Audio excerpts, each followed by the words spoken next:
because you're a listener, this will not be news to you. But my co-host, I call him the Justin Fields daddy. And when I say me?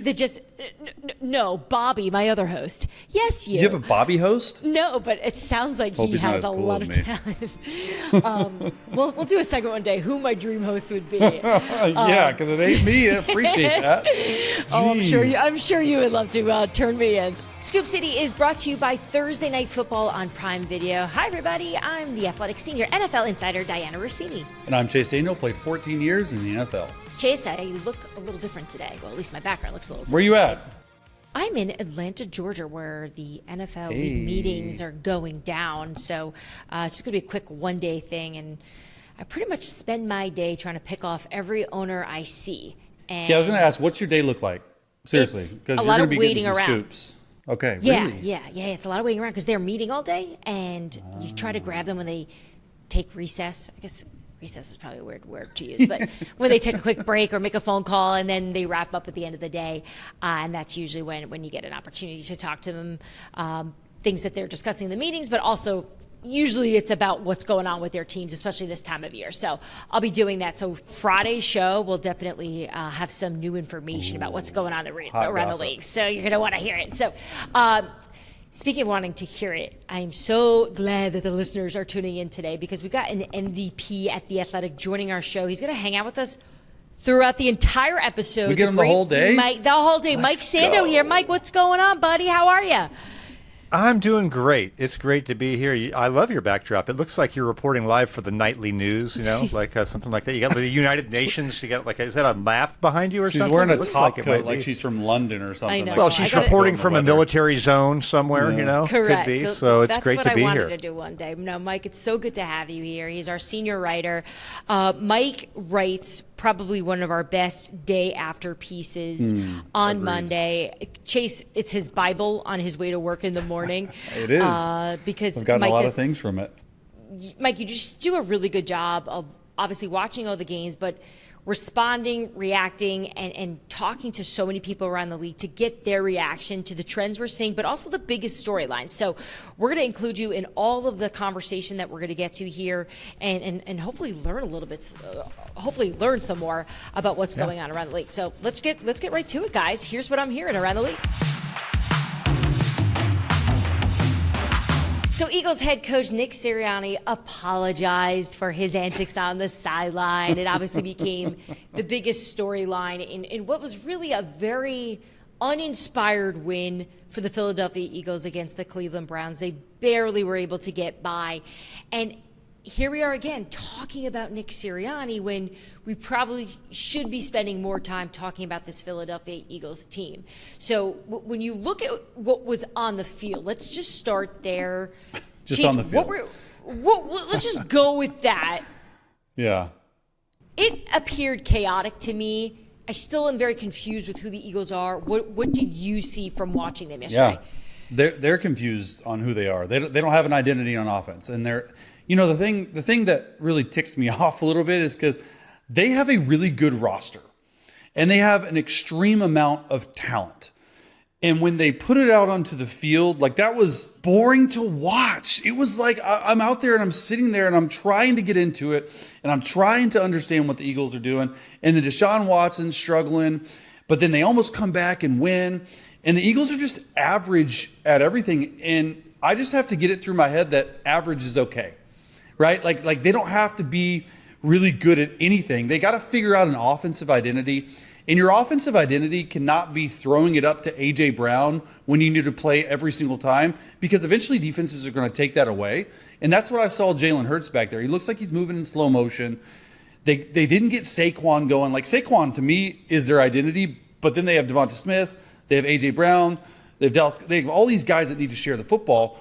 And when they figure out that identity on offense, then I think they'll be a better than average team. But right now, they're average for me, Diana. Mike, what stands out to you? What's the Philadelphia Eagles' biggest issue right now? Well, it's interesting. They've gotten a lot younger on both sides of the ball this year, so I felt there was going to be some transition on their team. But what stands out to me is, they lost leaders on the team, really in the middle of offense and defense. And now you have the Sirianni stuff going on, which I know we're going to talk about top of that. But you just got to make sure you got the right rudder there, right? In terms of just the leadership of the team, the direction that we're going, everyone pulling together. I felt this was disappointing coming off of a bye. Even though it's a week-to-week league, and look, you're not going to look great every week. I agree with Chase. I'm not 100% sure exactly what they want to be watching them. And it just looked harder than it should for a team that's that talented and has some guys who've been together too. It's not like these guys are all, the quarterback and receivers aren't all new, right? They should have a little bit more just kind of continuity to how they play. And so that's probably what stood out the most to me. And I think you're talking about, right, like, I just want to make sure that our listeners understand, because you made up a great point, right? The leadership aspect of Jason Kelce not being there. Jalen Hurts is Fletcher Cox, right? But Jason Kelce was the heartbeat of that team, not only from a team perspective, but he was the one controlling the line of scrimmage, right? You're seeing Jalen Hurts trying to get these mic IDs right, trying to handle protections, trying to do all this, and that's sort of not his game. So I think it's a much bigger loss. I wanted to make sure and reiterate that, because on the offense side of the ball, they aren't playing fast, and that's the issue right now without Jason Kelce. All right, so that's kind of what we're seeing on the field, and I think we summed that up pretty well. But in the building, I can tell you, it's calmer than it feels outside of it. Are you sure?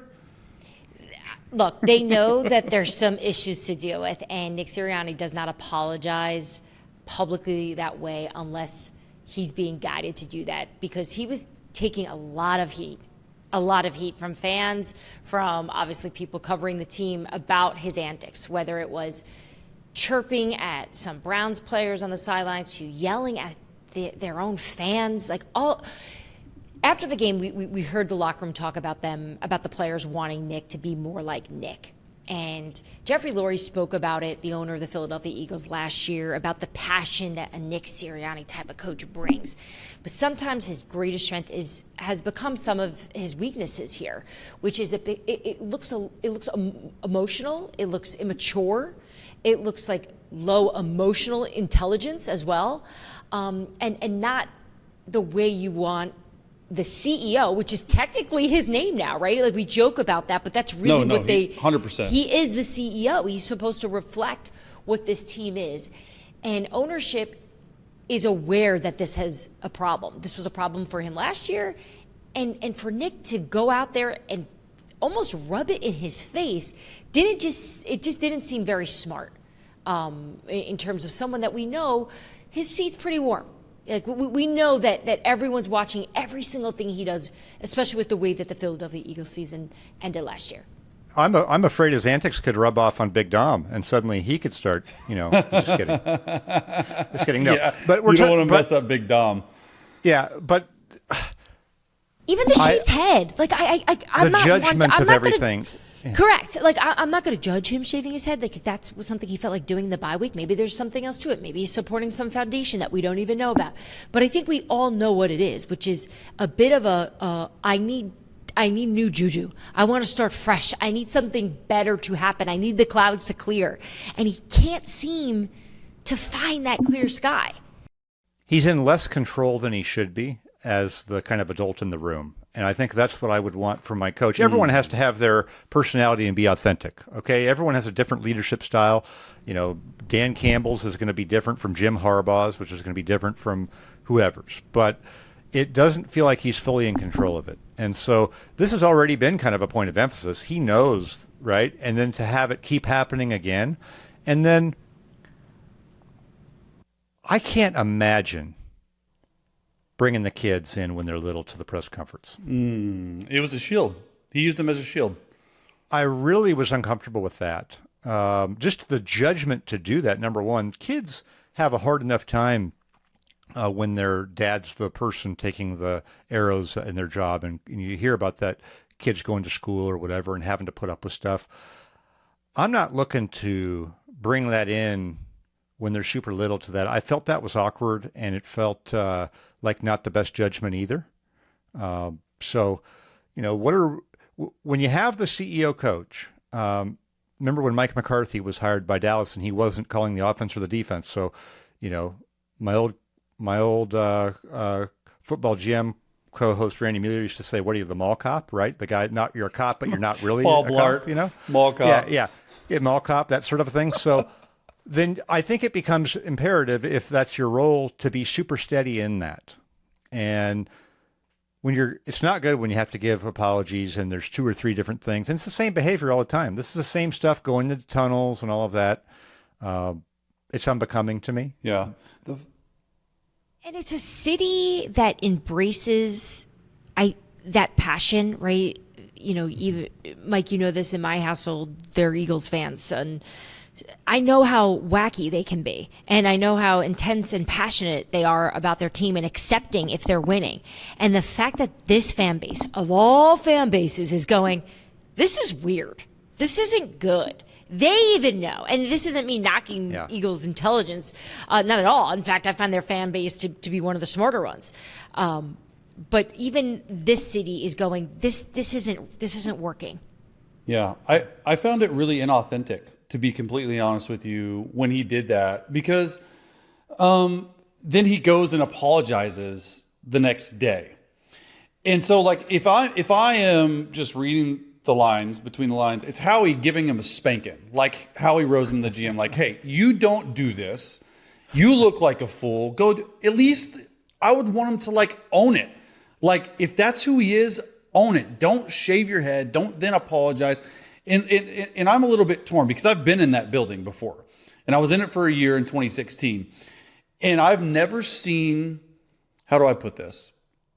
I've never seen a more keenly aware locker room of what is being said on the outside than in Philadelphia. From the players, from the equipment staff, from the training room, from Big Dom, from Howie Roseman. They freaking care so much about what other people think that they don't have their own way of thinking at times. And yes, it produced a Super Bowl in 2017.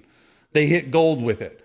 But I've never seen in my entire life more disconnect in a locker room between, oh, this guy wrote this about me, and then another player agreeing with the writer and not having their guy's back. It just is how it is in Philadelphia. I'm not going to name names, but I've seen it multiple times there.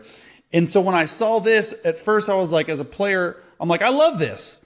Like, and then I think, and I'm like, well, as media, I actually really hate this. It shows emotional, like, you're just emotional, you're immature, you don't know how to handle your emotions. Well, what's it like in a building or in a locker room that was good at sounding it out? Like, what is that like compared to when you're in a locker room? People don't give 2 shits about it. Excuse my French, but like, they don't care what writers are writing about. They have one goal in mind, and it's full force toward that one goal. No one can get in. It's literally like, it sounds cliche.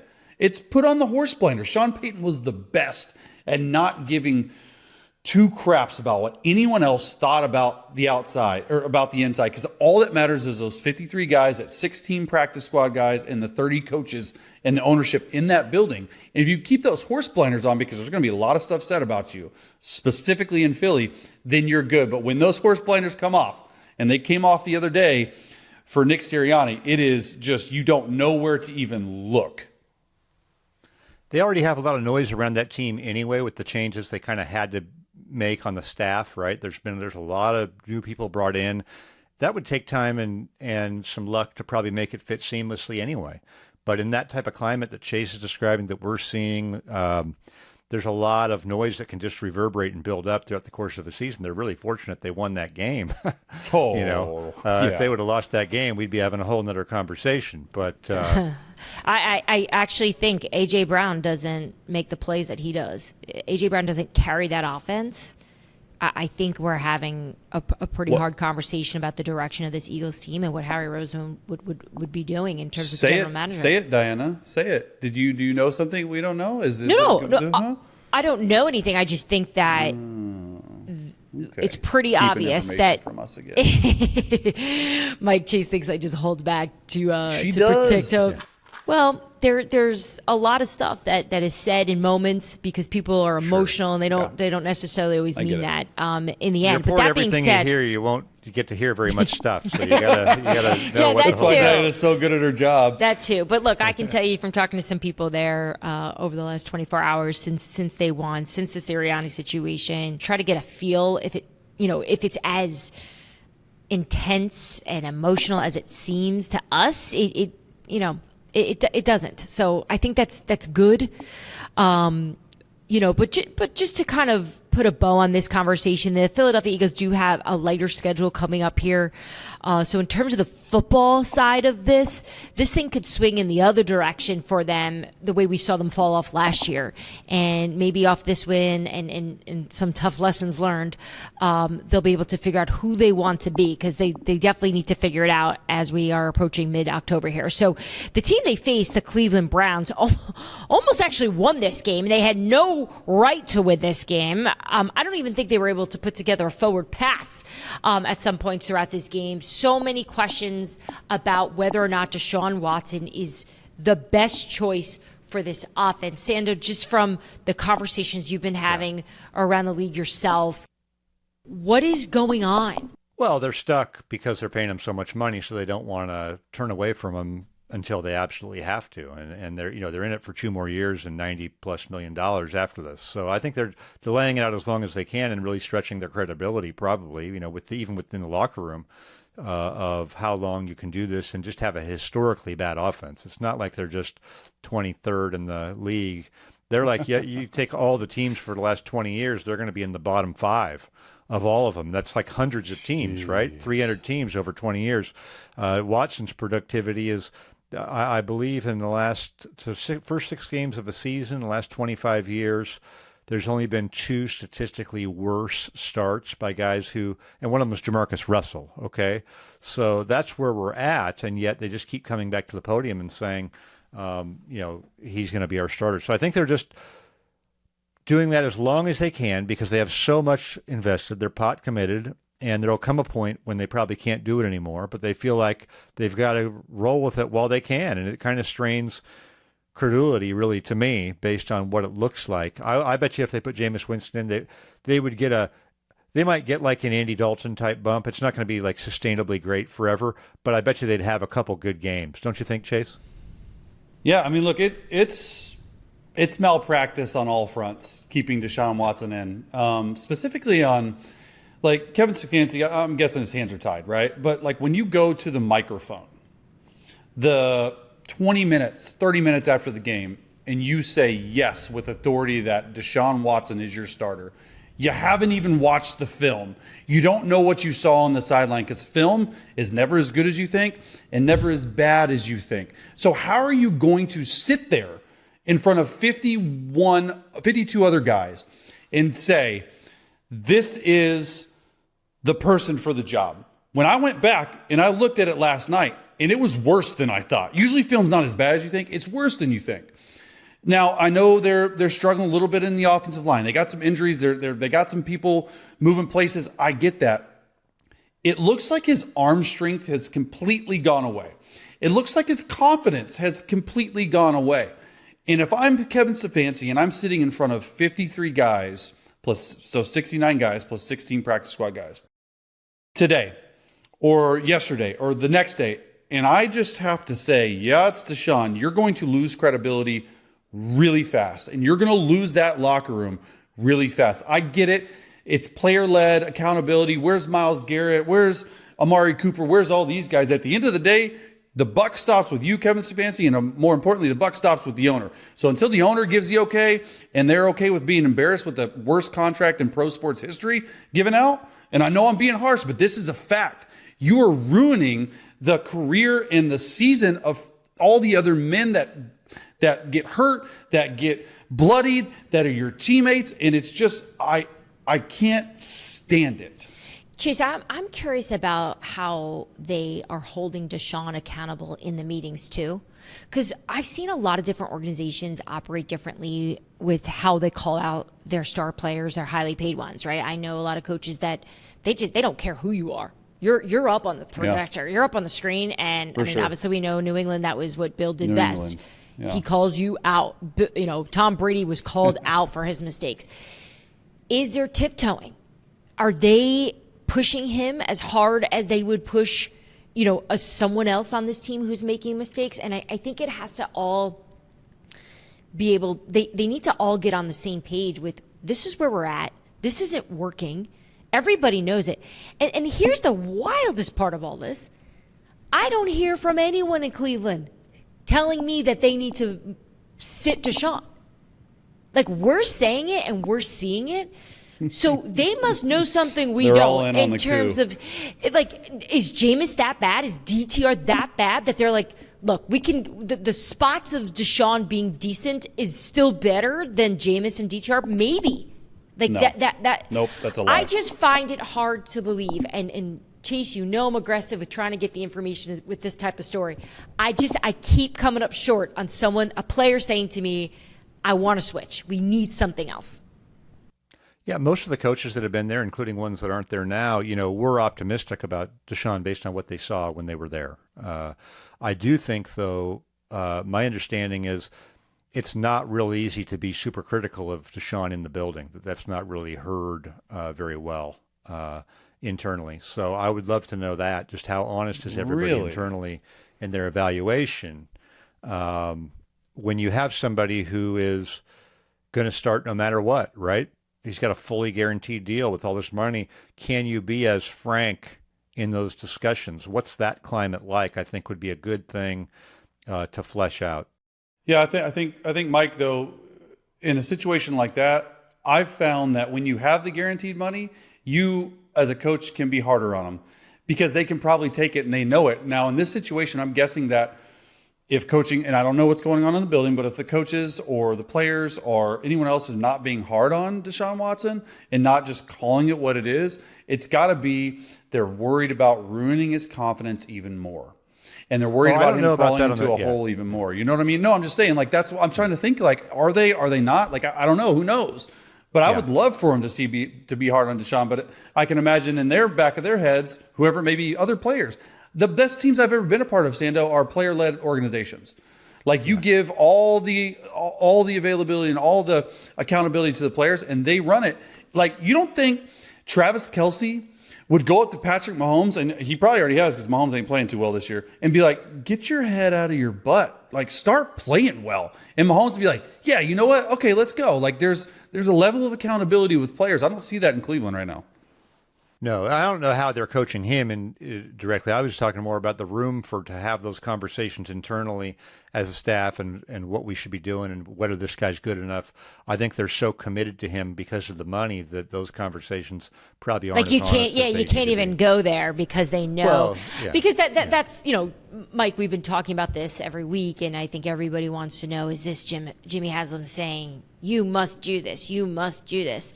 And I don't think it's the owner sitting there going, you must do this. I think it's just the contract that tells everybody, you got to do this. Well, yeah, if he was making the minimum right now, they would have made a change easily. If he was making the minimum, Joe Flacco wouldn't have left. I mean, think what they had with Joe Flacco, real mojo and momentum. And I know it's Joe Flacco, and he's deep into his career. We love Joe Flacco on this show, so you talk good about Joe Flacco on this show, Mike Sando. But no doubt, I mean, he's played really well. But you had some real good feeling around your team last year, and you had to get rid of it because it was a threat to this guy, right? That's the only reason you'd move on from Joe Flacco, right? Yeah, I mean, we've had this conversation about, we recently did, and Chase and I both agreed that while putting the organization in the best position to win would have been to sign back Joe Flacco, but this experiment, this business decision of signing Deshaun Watson and making that work, they needed to remove anything that could affect that ability for him, which I'm not saying that I'm sure glad they they did because it looks so good now. It looks so much better. Imagine how bad it would look if Flacco were there. Imagine how bad it would look if Flacco All right, so were there. how do they get rid of him? All right, and this isn't us just going, crush the guy. Just if Andrew Berry's sitting in his office and he sits with Jimmy Haslam and he goes, all right, here's what's on the table. Here's how we can do this. What's he saying? Okay, so there's so he's going to count $73 million on their cap next year. You can cut him, but then he's going to count $118 million at minimum. So you could do that. You could do that, and then you have to do some other things with your roster and salaries and move money around, and you're probably going to have a lot less flexibility in the short term while you do it if you wanted to do that. Wow. The other thing you could do is say, You can keep him on the roster and either not play him, have some, maybe if they're playing a different quarterback and he's there and you're just going to pay him, you take your lumps, but he's no longer in the spotlight. You have someone else who's playing. You could do that. I don't know that he's going to ruin your locker room by being on the bench if someone else is playing. Or you could say, is there a team out there that we can kind of launder him through? And what I mean by that is think of the Brock Osweiler trade. Yeah. Brock Osweiler was on Houston, and he had a $16 million salary, and he wasn't going to factor as a player anymore. And so what they did, the Texans traded basically Osweiler and his salary and a second-round pick to Cleveland. So Cleveland paid the $16 million. Brock never played for them. And then they got a pick. So what combination of sharing, let's just say if you were a GM, Chase, of another team, and I was the GM of the Browns, and I said, hey, you guys have a billionaire owner, he's loaded, you don't have a very good team, you have a lot of cap space, is there any way we could trade Deshaun to you? And you can cut Deshaun, whatever you want to do. You don't have to stand at the press conference and say, this is our guy, because that would be very hard to do. But we'll give you X number of picks. We'll give you 2 second-round picks and this, and you give us back this player that you don't want on your team. And what that will do was it'll severely reduce the cap hit that Cleveland faces. By doing the trade, that cap burden and cash burden, some of that would go over to the other team. And so that other team may be willing to, in effect, buy draft choices, right? They would say, hey, we'll pay $40 million of the remaining 90. You guys pick up 50. So we'll take this $40 million hit, but we're going to need a number 1 pick, or we're going to need whatever it is. And there'd be a negotiation back and forth so that he could come off their books. The cap burden would be shared. The new team would get draft capital, and everybody could kind of move on. And Deshaun could even move on, too. He has a no-trade clause. But look, at the end of this year, is he going to want to do this? He's going to get his money either way. He could be a free agent, go do whatever he wants to do, or try to sign somewhere like Russell Wilson did for $1 million, right, when you've already made your bucks. So those would be the types of discussions you could have to try to get out of this. Jimmy Haslam better have some good friends, better have some good owners in there that would be willing to do that, because I have a hard time believing. Though. Yeah, but no one's going to sit there and go, I'm going to help the Cleveland Browns. Unless $20 million for a first-round pick? Like, come on, sign me up. So, in the old way of the league, when it was more family-run and they were rich but not super rich, you wouldn't want to pay that much for it. But for some of these guys, are such big billionaires that, $20 million really isn't. David Tepper's paying Frank Reich how many tens of millions? He probably doesn't even notice. It's just sunk money to him, and he's on to the next thing. Mike, I try not to think about that when I'm chasing these guys around at these league meetings. Oh my God, this guy could buy my entire life. I know, but they do. They stop. Most of them when they sit down on the couch, just look in those cushions, see if a few $1 million fell out of their pockets into the seat cushion. Diana, why do you keep asking David Tepper for money? What are you doing? You're a journalist. I'm just trying to get a private jet. That's all. I would love. That is all I want. That's all you want? Okay. That's it. Well, I actually have a long list, but we'll talk about that on the show. So we'll see how the Cleveland Browns will figure this out. I just think everyone is in a position right now that they don't want to be in. And I was looking at the game between the Eagles and the Browns, and you have a lunatic head coach on the Eagles side, just out of control. You've got Stefanski, a 2-time coach of the year, trying to keep the calm in this storm that doesn't really have a lot of passion either. And I wish I could just mix everybody a little bit. I was looking at the situation thinking, I wonder if Nick wishes he was Kevin and if Kevin wishes he was Nick. In terms Nick of definitely does not wish he was Kevin. Right? Nick definitely does not wish. Kevin Kevin would yeah. I wonder if Mike... Kevin's from Philly. Kevin's from Philly and went to. I didn't know that. He went to. Yeah, he's from Philadelphia and he went to Penn. Oh, yeah. Went to Penn, went to St. Joe's. Yeah. So he's a big Philly guy. So it would make sense. His father was a GM for the Sixers. He's got a lot of roots to understanding that city, probably better than most head coaches. Either way, it's a tough battle whether you're living in Cleveland or Philly, and it's certainly difficult if you're the head coach of the Dallas Cowboys. Mike McCarthy, just absolutely embarrassed. At home against the Detroit Lions, just got their absolute butts whooped.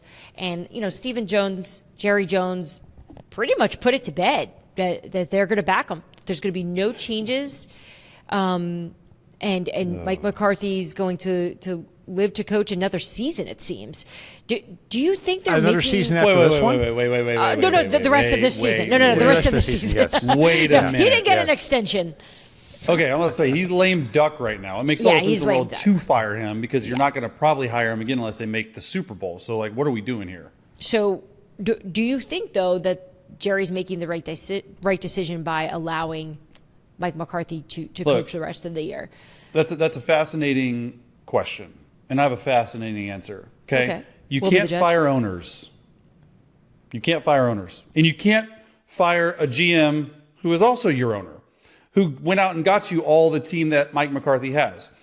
You're not going to fire Dak Prescott. You're not going to fire CeeDee Lamb. You're not going to fire Micah Parsons. There's one guy that you can fire to make a change in the building and to not make you look as insane, which is doing the same thing over and over and over again and expecting a different result. The only thing to change right now is Mike McCarthy. I like Mike. I think he's a great coach. It's not working out. The writing was on the wall this offseason when Jerry Jones did not sign Mike McCarthy back to a deal. Okay? Dak didn't have a deal. He's got one. You're not giving Mike McCarthy a deal right now. And I think it's an issue of the players not playing as well as they should. They're decimated by injuries. They're not physical. They don't have a run game. They can't stop the run. All the pressure's on Dak.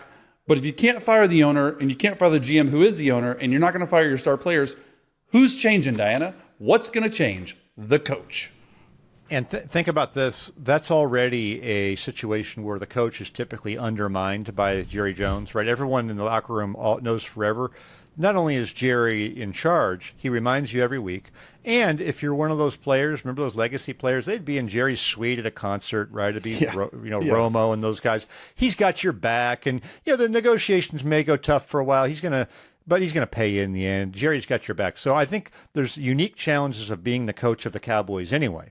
Then you're basically multiplying those times 100 when everyone gets a contract like Chase said, except for the head coach. So it's going to be a very challenging year. I agree, though, that I feel like I don't think they're better without Mike McCarthy. I think Mike McCarthy's helpful for Dak, too. That was the most disappointing thing to me, really, in the game yesterday was we know they have issues on defense, and when you can't stop the run, you're in for that type of game. Ask Seattle, right? I mean, but Seattle put up 38 first downs. Seattle put up 38 first downs. The most disappointing thing to me was that not the loss, but that offensively, we see this even against Baltimore, they fell behind, and they at least rallied and had some juice. This was a complete humiliation that was a little unlike other things we've seen. So I think you got to watch it. They get their bye. They're coming off 2 or 3 primetime games in a row. Detroit was coming off of a bye. You probably saw the worst of Dallas, the best of Detroit. I would let them reset. I wouldn't make any kind of a change now. And let's see how they look coming out of this. And if it's better and different, okay, you may still have a decent season. But those existential questions at the end are still going to be there. You make me sound way too rough on Mike McCarthy. Thanks, Sando. The Cowboys ranked 25th in the NFL, allowing 143 rushing yards per game, and their 77 rushing yards per game rank last in the NFL. So how about Jerry Jones, though, after the game, making it clear that we have the players?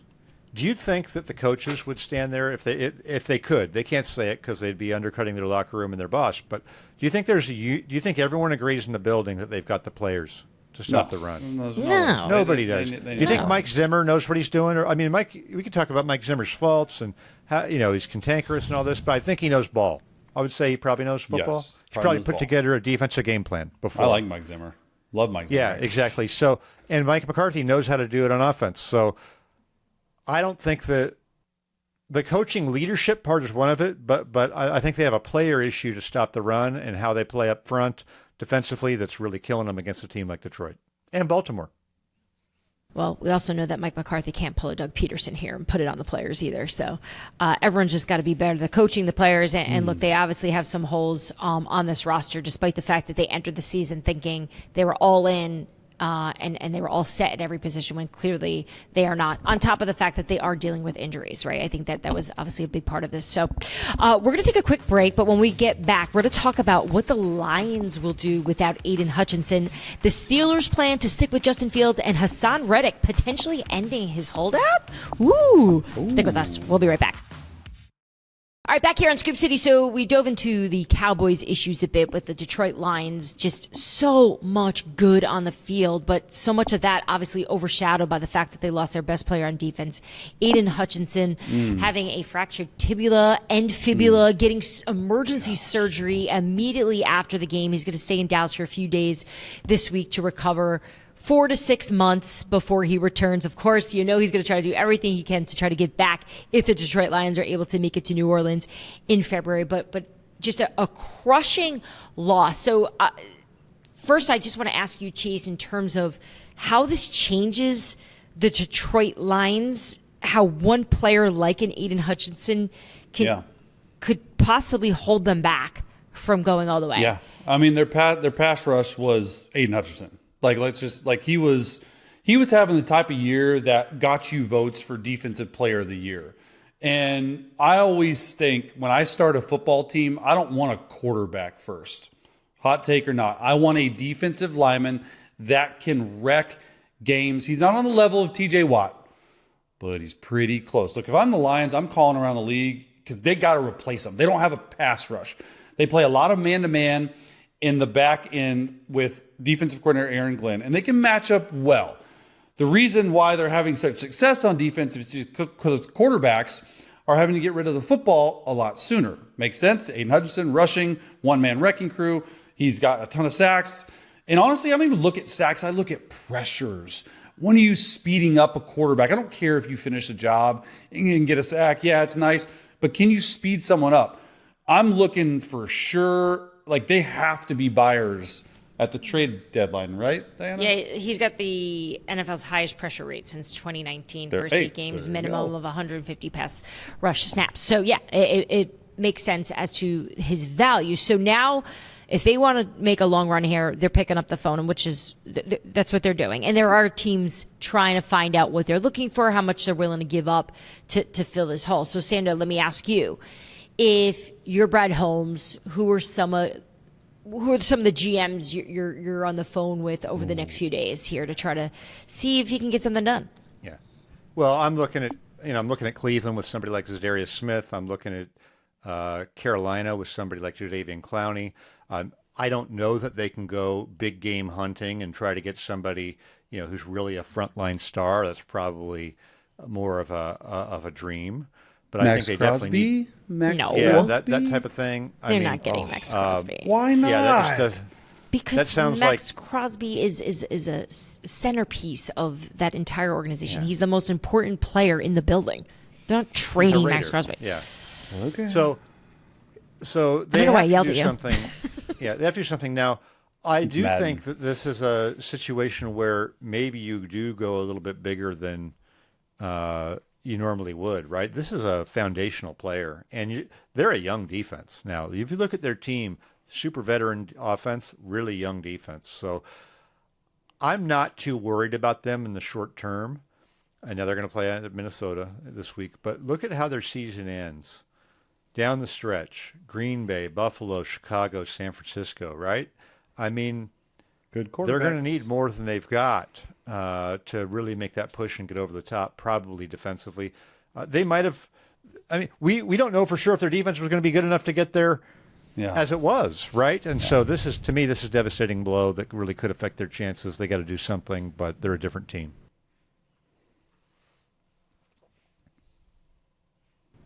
No, I said my piece. You guys didn't like the Max Crosby thing. We yelled at you. Sorry, we yelled at you. No, I like the idea of Myles Garrett, Max Crosby, but you're talking about high-priced superstar players that organizations are not going to be willing to give up. But to your point, though, sometimes stuff happens like that. So I'm going to take it off the table, but if it turns out to be true, you can yell at me later. As for Haason Reddick, his agency with CAA, Tory Dandy, his specific agent, fired him last week. You never see that, ever. Yeah, because there just was no give. He wasn't communicating well. He wasn't returning phone calls. He wasn't returning text messages. He just went dark on Tory. So they dropped him. So now he hired Drew Rosenhaus. And Drew met with the Jets on Monday.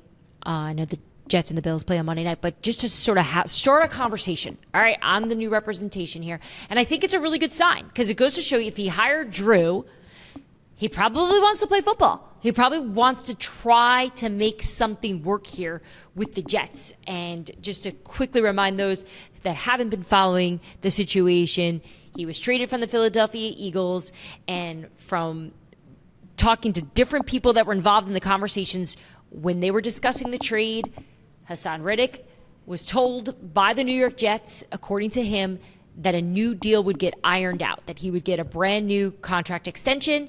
The New York Jets took that conversation as, come into the building, come practice with us, and then show us what you can do and we'll work on an extension. There was a miscommunication here. Both sides are sticking with how they heard it. And so now here we're at where Haason is willing to die on this hill. That's a direct quote that was given to me since we've been going through this over the last few weeks, that he is so stubborn about the fact that the Jets have gone back on their word, according to him, that he wants to see them make up for that and give him the contract that they said that they were going to give him. So now Drew Rosenhaus is going to try to get this done, and I don't think anything's off the table. I don't think because Drew Rosenhaus is representing him, this means that he doesn't want to be traded, because remember, he requested a trade, and the Jets are like, yeah, we're not doing that. And this is a player they could use. The Jets are still also in conversations with the Raiders about getting Devontae Adams. So could you imagine if they're able to get all of this done over the next few days? The Jets are all in. I can't imagine that Devontae Adams still wants to go to the Jets with everything that's happened. But that's a different day. So Haason Reddick, though, from your understanding, Dianna, is he even going to be in football shape? I mean, it's week 6. He hasn't played. He hasn't worked out. Can you get into I should be the one asking. You can't get into football shape. No. It's a type of shape that we've talked about this before, right? When we talked about holdouts during camp, right? Like, okay, there's a different type of fitness, and we've seen every single player that is held out or hasn't been part of practice routinely, they struggle. And this would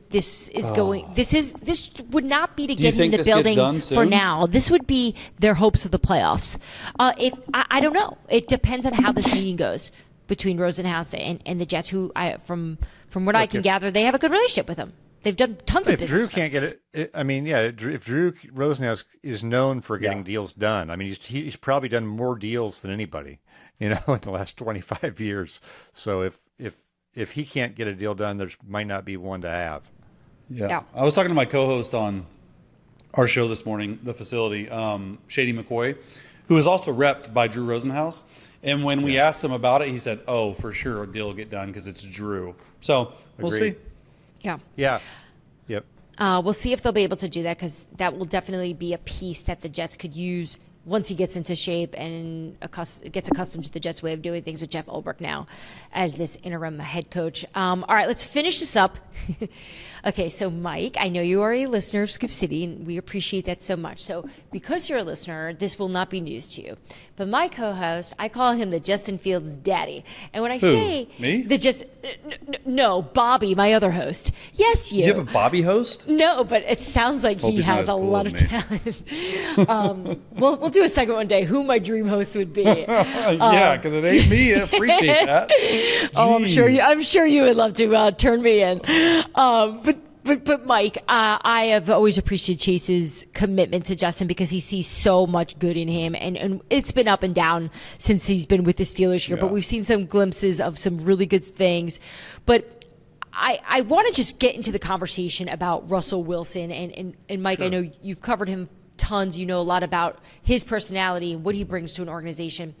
I can just tell you from everything that I've been told, Justin Fields has won over the locker room. He's won over the coaching staff.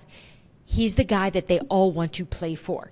Not saying that that's not Russell Wilson. Russell Wilson is just working his way back. He's healthy now. He's obviously the backup quarterback. But the way it was explained to me is this is Justin's job. Russell's there, but Justin's the quarterback. How do you think Russell's handling this? He seems to be handling it fine, because I haven't seen a bunch of stories coming out about him doing this or that, or anything that's distracting, or that could be a spin to try to say this or that. It seems to have been pretty quiet. So that's all I can see. I see no evidence of anything. He seems supportive of Justin Fields, and you can't make the change. I thought it was weird coming out of camp. It was weird to me coming out of camp that the media covering the team was like over the top that it's Russell Wilson's job. I felt they were like, anytime you'd say Justin Fields, you couldn't even get the Ealds out. You'd say Justin, you couldn't even say Ealds, and it was like Russell Wilson's QB1. I'm like, well, he's been there for 5 minutes. I mean, don't you think he has to practice? No, Russell Wilson. It's going to be Russell Wilson. Well, guess what? They didn't go right back to him because you can't. Justin Fields has played fine. I mean, they're winning with a style of ball that is play defense, try to run the ball, and have him make some plays. Russell can do some of those things, but Russell can't run to the pylon anymore like Justin Fields did the other day. Let's face it.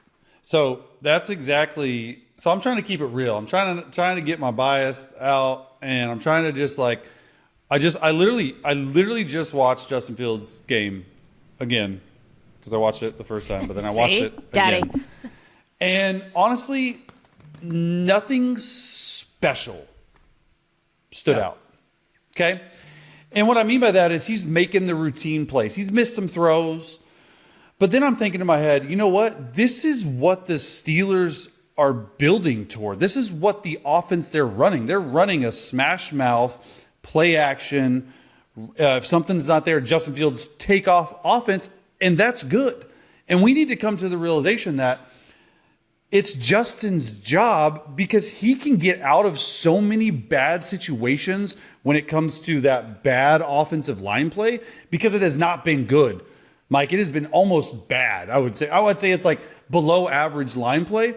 And so I'm thinking about putting an out-of-shape Russell Wilson back there. I don't know if he's out of shape. Maybe someone who doesn't move around as well as Justin Fields, game shape. And I don't know if he can make 3/4 of the things that Justin Fields does. And like the pylon one on 4th and 1, they went for it. It was a rollout to the left, and Justin just outran everyone. There was a couple times in the game where the snap was off and Justin just took back and ran for 10 yards straight up the middle. Like he fixes those bad plays. He might not make the splash plays or the splash throws that maybe Russell Wilson can make. And I got to realize that's okay. Well, here's the thing. You can play Russell Wilson when you need to. There's no reason to upset what you've got going on now. It doesn't mean you're being disrespectful to Wilson or this. This is just the way it works in the league. You miss some games, another guy plays. And if he plays well enough and it's working well, especially at the quarterback position, and you don't have any commitment to Wilson, it's not like he's been there for 5 years and he's proven anything there.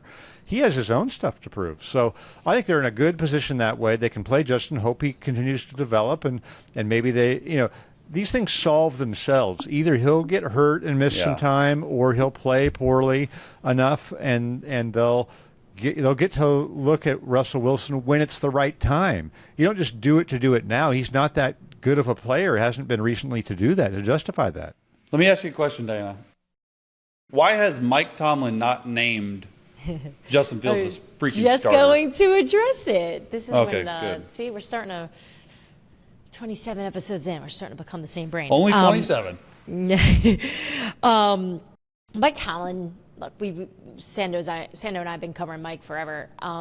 This is his personality. He just likes to toy with the media. He likes to play this game, this little cat and mouse game, to just keep everyone on their toes. He enjoys a little bit of this. It's not even a quarterback controversy. It's just excitement and curiosity. And he likes that he's sitting back going, I know what I know, and you don't need to know. So I don't read into the way Tomlin's doing it. I think it's fun and petty, but that's just what he's doing. And he's not going to change. He's definitely not going to change. I don't get it, but okay. Since we've assembled the Athletics versions of the Avengers, we've got the experts here, Chase and Mike Sando. We thought it'd be a good time to take some questions, basically our Scoop Hotline, that's what we'll call it. Yeah. We need a song. We got to start doing this more. A lot of responses. I know. A lot of people have been commenting, and we haven't really had an opportunity to really get into some of those questions. So we appreciate those reaching out. And don't forget, you can always watch us on YouTube, too, and list your questions or even your comments about the show in the comment section, because we definitely check those out. Hey, you know what? Hold on. Because I checked it out. I checked out all the comments on the YouTube. Yeah. And I didn't know you had a YouTube. and you were clapping back to somebody in the comments that says, Dianna never responds back. And you said something like, what did you say? You said, well, this tweet isn't mean, or this comment isn't mean. So hello. And you just got right back in them. So you responded. So you do respond. I respond to nice. I don't like mean. Don't There be you mean. go, guys. Don't be mean. Yeah. Give me a couple compliments. I thought that was make so your funny. point. So we thought that we take some of your questions now. So let's do it, guys. All right. So this is from David Coates. Thanks for writing into us. After 6 games, do you think the Bears will be a playoff team this season? Good question. Oh, my gosh. I like Chase's reaction to this already. Chase, I'm going to let you go first because I think I think you're struggling with this one already. So look, the NFC North is the best division we've ever seen in football since I think like 2002. Like every team's 4-2 or better. So it looks right now, at least, that division is the best in football. And I would say of those 3 teams, even though the Bears have a 4-2 record, they're the worst team in that division. So if everyone keeps winning, I don't know. Like it's got to get to 10 wins. You got to get to 10 wins, I feel like, in the NFC this year and get some help. But if there's 3 wild cards in the same division, I don't know. That's crazy. I don't know if that's ever been done before. You're going to have to check on that since they went to 7. But I don't know if they are. I don't want to say yes or no. Yeah, this was a horrible answer, guys. This is what they're asking us. We need to have an answer. Well, I'm gonna lean towards a no on the under on those wins because when you look through it, so they've got 4 wins against every team they've beaten has 1 win. So the 1-win Titans, the 1-win Rams, 1-win Carolina, 1-win Jacksonville, which is excellent. I mean, you got to beat those teams. If you lose to those teams, you got a problem. But as you look going ahead at Washington, right? I mean, they could, but I think I kind of go through games when I look at schedules and just go to 2-3 blocks at a time and say how many games I think they're going to win. And when I do that with them, they get this. They have a nice little stretch there where they get Arizona and New England. But it's Green Bay, Minnesota, Detroit, San Francisco, Minnesota, Detroit, Seattle, Green Bay. You're looking at you're looking at some tougher games to where maybe you're going to win 8 games. You're 4-2, Sando's 8-9 or 9-8. So we'll see. It is a tough division. All right, this is a tweet from Rangers Are Pain. I mean, I don't know if he's talking about this Texas Rangers or he's talking about the Texas New York Rangers because that's my team. Oh no, it's a New York. Here, we got a New York question. York this is a New York question, so this makes sense. Any chance the Giants bench Daniel Jones? Diana, I'll let you go because you're the insider. No, no. I think things would have to go really, really poorly for them to move off Daniel Jones. They're committed, and we've seen some really good Daniel Jones. This is not a quarterback that's been horrendous. Certainly not now. I thought coming into the season, though, the issue they've got is he's been hurt a number of times, and he has a $35 million, I believe, injury guarantee for next year. So I think if a wheels come off of the Giants, let's just say they hadn't won the Seattle game or they'd lost to Cleveland and it's really heading south and he's playing poorly, I think there could be a conversation around, hey, kind of like, remember that year Derek Carr didn't get to finish the year, that sort of a thing. I think that sort of thing could be in play at some point, but it's not now. I think they've played decently enough, wouldn't you say? And they didn't have Neighbors the other on Sunday night. Yeah. So I think we're a ways away from that happening, but just keep that in the back of your mind with the guaranteed money. If the season goes south, that could be just something that would be talked about. We start to hear about, hey, what about next year? What about the money next year? Like Russell Wilson? Yeah, you're going to have to be fully on the hook for the money. I don't think they're anywhere near that conversation now, but it could happen if they were to lose their next 4 or something, Yep. Yeah, that's a no for me. I think he's riding out the year. Even though my guy in Missouri, Drew Lock, is like sitting behind him, I think it's a no. Yeah. Yeah. Oh, yeah, you're right. With Drew Lock behind him, you'd be tempted to put him in because you're the Missouri guy, right? You'd put him in. Put him in right away. This is our last question from Corey Mormon, and we touched on it quickly at the top of the show, but Doug Peterson said that the Jaguars need a culture change. They've now lost 10 of their past 12 games dating back to December 4th, 2023. How did this all spiral out of control after making the AFC divisional round just 2 years ago? Oh boy, we need a whole segment for this. I was a part of that team that they won against the Chargers. That was awful. In that time frame, they beat us. Bring that up. Yeah, I mean, this is a team that's been 9-8. Game too. They've been 9-8 twice with Doug Peterson, so I don't know how you can talk about needing to change the culture. Now, this is your culture right now in year 3. I did listen to his What are you comments talking on about? You're the Monday. head coach. What are you talking about the culture? Like, how could you stand Right. there as a head coach and go, we need a culture change? That's your job. Like, that you And you've set been there the 3 culture. years. And you've been there 3 years. So Correct. also This just isn't was- coming off, Urban Meyer. Li- Like, it's not like it just was there. Like, you've had Listening time. to him, like, I wanted more precise answers. I listened to his whole news conference on Monday. He got asked a lot of questions, and that type of a thing, I would have liked to have had more of, precise vision or exactly what he's talking about. So they lost 5 of their final 6 last year, and they've lost 5 of their first 6 this year. So maybe they just sort of are who they are at this point. They do need to get some guys back, I think, defensively. They've been way worse defensively than I expected. But guess what? You changed your defensive coordinator. So, and you were top 10 last year, and now you're bottom 5 on defense. So it's a lot. Yeah. I plead the 5th because Doug Peterson's my guy. Aw. You've never done that on this show. I've never know. seen you not comment because I of your like that. loyalties to someone. Yeah. I mean, he Here's needs the a culture thing. change. For those listening, most he's fans the head coach. know this.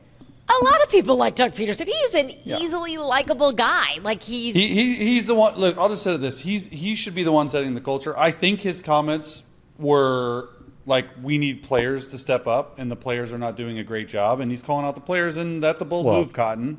Well- again. He's got to call himself out though too. Yeah, that was so. I watched that press conference too, and he's a veteran who shouldn't have let that happen. But what happened Yeah. was, after the game, when they dialed up 2 wide open deep ball touchdowns against Houston, should have won the game.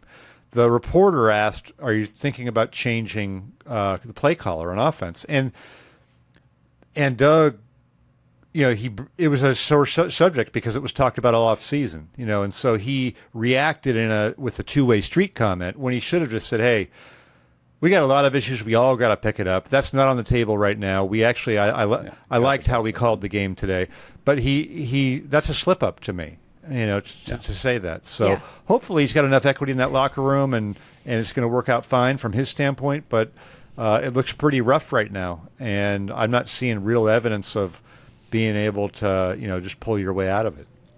Well, ownership is backing him for now. They stay in London to face the 1-5 New England Patriots. So we will see if he will be on the plane back to the United States. If They better win that London game, huh? games get some coaches, man. Yeah, this could be brutal. I will see if the Jags owners are here at the league meetings. I doubt they will be here unless they really want to be here for that Tom Brady vote. All right, that'll do it. Mike, thanks so much for hanging out with us. This was great to have a visitor with us for the entire episode. Usually our guests just kind of pop in. Last time you were here, you just popped in, but you're just part of the Scoop City fam now. So thanks so much for hanging out with us. Don't forget, you can check out the Scoop City newsletter and all the other great writing at The Athletic.